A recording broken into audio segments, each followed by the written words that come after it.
Hello and welcome. Today I'll demonstrate how to convert FLAC format to M4A using MiConvert's free online tool. Let's begin. Start by searching FLAC to M4A converter on Google. MiConvert.com should appear as one of the top results. Click to open it. This is the dedicated FLAC to M4A conversion page. The tool supports batch conversion and maintains quality during the process. To begin, click Choose File to open the file browser. Locate your FLAC file, select it, and confirm by clicking Open. The file has been loaded successfully. You can verify the file name and size here. When ready, click Convert Now to proceed.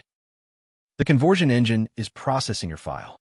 The progress indicator shows the current status. Please wait a moment. Excellent. The conversion is complete. Click Download to save the resulting M4A file to your local drive. Thank you for watching. For more file conversion tools, visit MiConvert.com. Please subscribe to our channel for future tutorials.